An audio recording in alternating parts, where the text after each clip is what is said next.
البدایہ والنہایہ والا لکھتا ہے کہ حضرت حسین رضی اللہ تعالیٰ عنہ گود کے اندر 2 سال 2 ماہ کا بچہ ہے، علی الاکبر ہے، خیمے سے لے کے باہر آیا، ایسے بچے کو اوپر کر کے کہا کہ ظالموں اس بچے کی لاج رکھ لو، اس بچے کی زبان باہر آ چکی ہے، اس کی ماں اس کا دودھ نہیں ہے کہ اس کو دودھ پلائے، بچہ پیاسا ہے، 10 دن سے بچے نے پانی نہیں پیا، خدا را اس بچے کے لیے پانی دے دو۔ سامنے شمر کھڑا ہوا تھا، اس نے سامنے سے تیر مارا، بچے کے سینے پہ لگا۔ یہ حضرت حسین رضی اللہ تعالیٰ عنہ کے اوپر بہت بڑا امتحان تھا، یہ حضرت حسین کا آخری امتحان تھا۔ جب دیکھا 2 سال کا بچہ ہاتھ کے اندر خون آلود ہوا اور سارا جسم کپڑوں کے اوپر خون آ گیا، بچہ شہید ہو گیا، آسمان کی طرف دونوں ہاتھ اٹھائے، اے اللہ اگر تو راضی ہے تو مجھے کوئی پرواہ نہیں، اے اللہ ان سب کو تباہ و برباد محرم ہے۔ ظہر کی نماز کے اندر حضرت حسین رضی اللہ تعالیٰ عنہ سجدے کی حالت کے اندر ہیں، ان ظالموں نے حضرت حسین پہ وار کرنا شروع کر دیا۔ ایک ظالم آیا حضرت حسین کے سر کو کاٹنے لگا، پیچھے ہٹ کے ڈر گیا، دوسرا آیا اس نے حضرت حسین کے سر کو کاٹ دیا۔ یہ بیان کے جو نکات ہیں، آج کے بیان کے جو موضوع ہیں اس مجلس کے، وہ یہ ہیں کہ حضرت حسین رضی اللہ تعالیٰ عنہ جس وقت مکہ سے کوفہ کی طرف سفر کیا وہ کس انداز سے کیا۔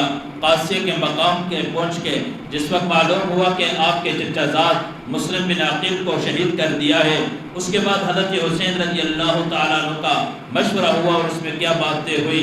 جب کوفہ کے میدان میں پہنچے، 9 اور 10 محرم کا دن حضرت حسین رضی اللہ تعالیٰ عنہ نے کیسا گزارا ہے، اور جب شہید ہونے کے بعد جو باقی قافلہ بچ چکا تھا، اہل بیت کی عورتیں، آل رسول کی عورتیں اور جو بچے ان کو قیدی بنا کے جس وقت کربلا سے واپسی ہوئی اور اس وقت کوفہ سے دمشق کا 750 کلومیٹر کا سفر جو اونٹوں پہ بیٹھ کے کیا، وہ جو بھرے بازار سے گزر کے اور نیزے کے اوپر سر رکھے ہوئے ہیں، سارے 72 قافلے کے سر نیزے کے اوپر رکھے ہوئے ہیں، اور اس کوفہ کے بازار سے گزرتے ہوئے اور جس وقت دمشق پہنچے، یزید نے دربار کو سجایا، سونے کی تشت میں حضرت حسین رضی اللہ تعالیٰ عنہ کا سر اس کے سامنے جا کے رکھا۔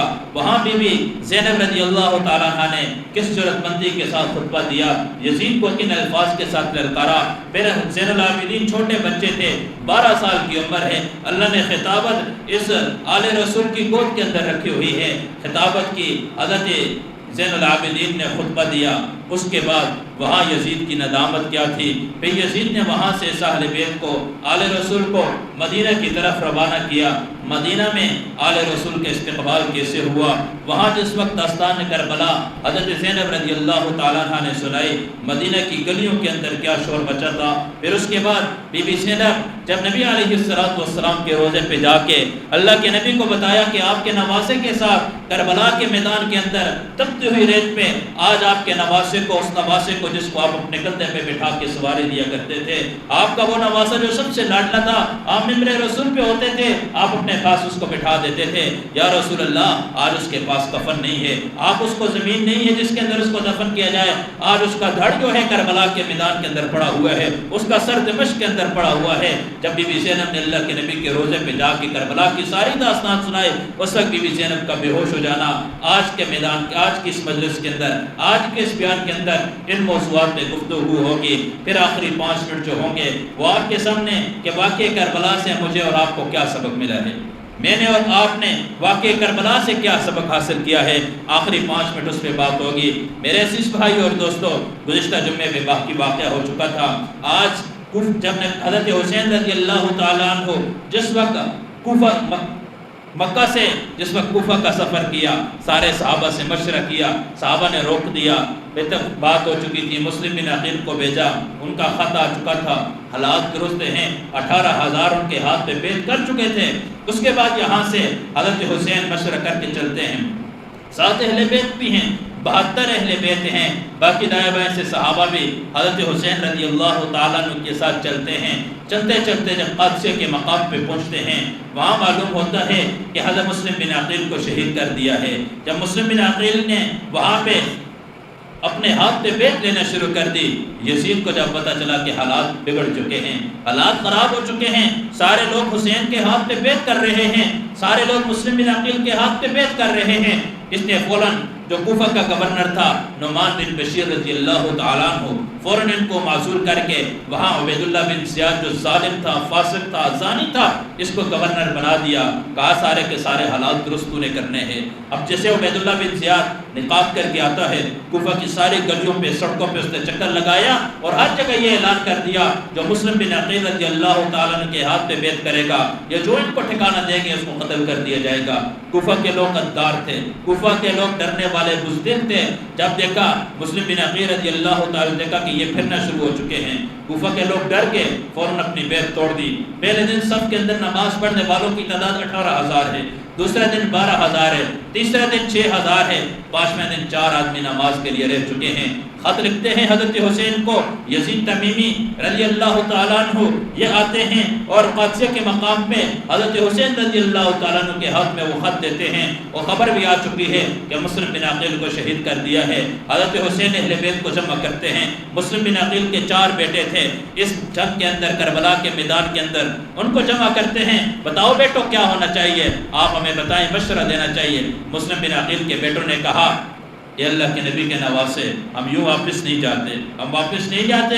ہمارے والد کو سب شہید کیا، بے گناہ شہید کیا. کس وجہ سے شہید کیا؟ میرے والد کے اندر کون سا جرم تھا؟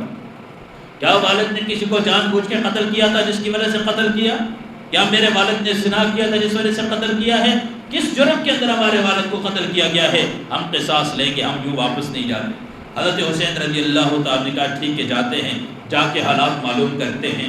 یہاں سے یہ قافلہ چلتا ہے اور ادھر جس وقت عبیداللہ بن زیاد کو اس بات کا پتہ چلا کہ قافلہ کوفہ کے قریب پہنچ چکا ہے، عمر بن سعد کو 4,000 کا لشکر دے کے بھیجا کہ جا کے حضرت حسین رضی اللہ تعالیٰ عنہ کے قافلے کو روک لو. جیسے وہ آیا، اب یہ کربلا کے میدان میں پہنچے تھے.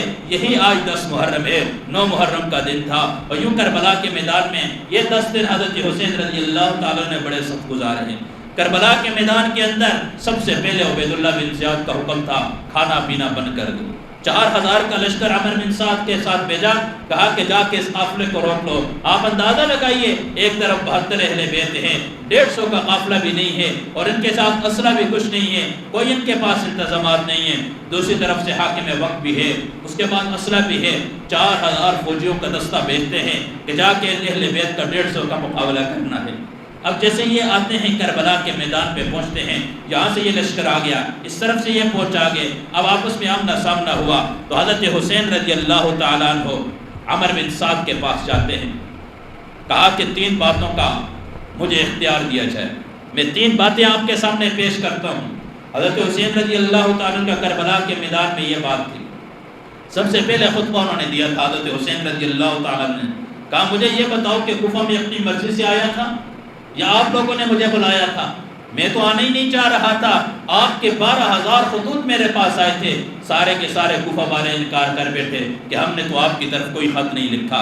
حضرت حسین رضی اللہ عنہ کے پاس وہ بوری کے اندر پڑے ہوئے تھے، سارے خطوط نکالے، یوں ایک ایک کا نام لے کے بتائے کہ یہ خط آپ نے بھیجا یا نہیں بھیجا، فلاں نے یہ بھیجا یا نہیں بھیجا، فلاں نے. 12,000 خط حضرت حسین رضی اللہ عنہ کے پاس. سارے کے سارے خاموش ہو گئے. اس کے بعد حضرت حسین رضی اللہ تعالیٰ نے کہا کہ میں آپ کے سامنے 3 باتیں رکھتا ہوں، یا تو مجھے واپس جانے کی اجازت دے دو، میں اپنے اہل بیت کو، آل رسول کو لے کے واپس مدینہ جاتا ہوں، کیونکہ میں لڑنے کی نیت سے نہیں آیا. آپ بھی مسلمان ہو، میں بھی آل رسول میں سے ہوں، آپ میری شخصیت کو جانتے ہو، میں اللہ کے نبی کا نواسا ہوں، مجھے آپ اچھی طرح جانتے ہو، میں لڑنے کے لیے نہیں آیا. کہا اگر ایسا نہیں کرتے، دوسری بات یہ کہ مجھے براہ راست یزید سے میری ملاقات کروا دو، میں یزید سے ملاقات کرنا چاہتا ہوں، میں جانوں یزید جانے، ہم آپس میں آمنے سامنے آنکھوں میں آنکھیں ڈال کے بات کر دیں گے.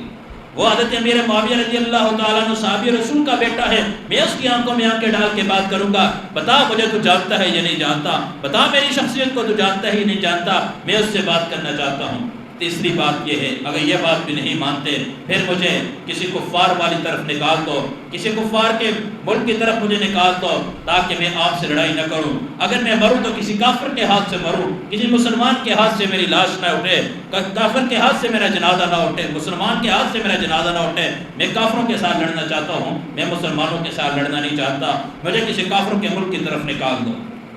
عمر بن سعد نے جب یہ دیکھا کہ یہ 3 باتیں تو بہت آسان ہیں، یہ تو معاملہ حل ہو چکا ہے، اب تو لڑائی کچھ نہیں ہوگی.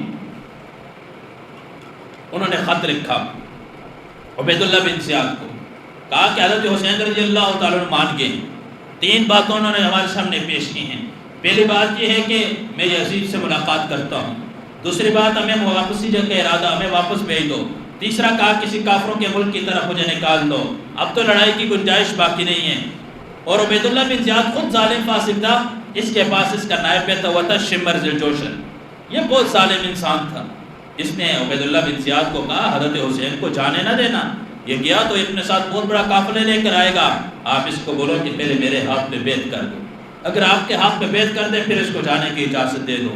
جب یہ خط واپس آیا تو عمر بن سعد نے حضرت حسین رضی اللہ عنہ سے کہا کہ عبیداللہ بن زیاد کہتا ہے کہ میرے ہاتھ پہ بیعت کر دو، اس کے بعد چلے جاؤ۔ حضرت حسین رضی اللہ تعالیٰ عنہ غصے ہو گئے، کہا میں آل رسول میں سے ہوں، وہ زانی ہے، وہ فاسق ہے، اور میں آل رسول میں سے ہوں، میں اس کے ہاتھ پہ بیعت کر کے کل قیامت کے دن اللہ کو کیا جواب دوں گا؟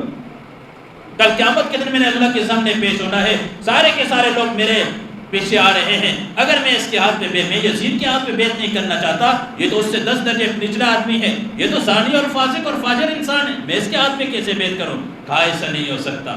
تو ادھر سے عبیداللہ بن زیاد نے کہا کہ اس کے بعد پہلا حکم اس نے جاری کر دیا، اگر یہ بات نہیں مانتا تو کہا کہ ان کے کھانے اور پانی کا نظام سارا بند کر دو۔ راستے کا سفر تھا، جو کھانے کے لیے چیزیں لے کر آئے سارے ختم ہو چکے تھے، راستے میں نہر جا رہی تھی، پانی جس سے دونوں پانی پی رہے تھے، دونوں قافلے پانی پیتے تھے، سب سے پہلے انہوں نے اس نہر کے راستے کو بند کر دیا، نہر اپنی طرف موڑ دی اور نہر کا راستہ بند ہو گیا۔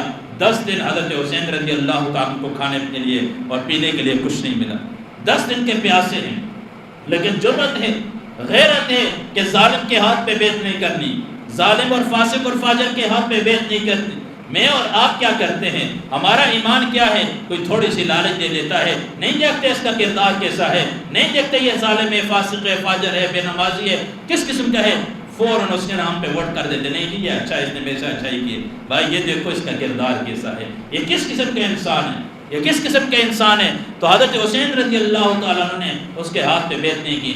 10 دن کے یہ پیاسے ہیں، پانی بند ہو گیا، 10 ذی الحجہ، یہی 10 محرم ہے۔ حضرت حسین رضی اللہ تعالیٰ عنہ خیمے سے باہر نکلتے ہیں، ہاتھ کے اندر چھوٹا بچہ اٹھایا ہوا ہے۔ حضرت حسین رضی اللہ تعالیٰ عنہ کے 2 بیٹے اس کے کربلا کے میدان کے اندر شہید بھی ہوئے اور شریک بھی تھے، ایک تھا علی الاکبر تھا اور چھوٹا بیٹا علی الاصغر تھا، عبداللہ اس کا نام تھا۔ حضرت حسن رضی اللہ تعالیٰ عنہ کے 3 بیٹے کربلا کے میدان کے اندر شریک تھے، ایک ابو بکر، ایک عثمان، ایک قاسم۔ حضرت علی رضی اللہ عنہ کے 6 بیٹے تھے، ایک تو حسن اور حسین ہم نے سنے نا، حضرت علی رضی اللہ، اس کے علاوہ حضرت فاطمہ رضی اللہ تعالیٰ عنہ کے علاوہ بھی حضرت علی رضی اللہ تعالیٰ عنہ کی اولاد تھے، جو کربلا کے میدان کے اندر 6 بیٹے تھے، 6 کے 6 شہید ہو چکے تھے۔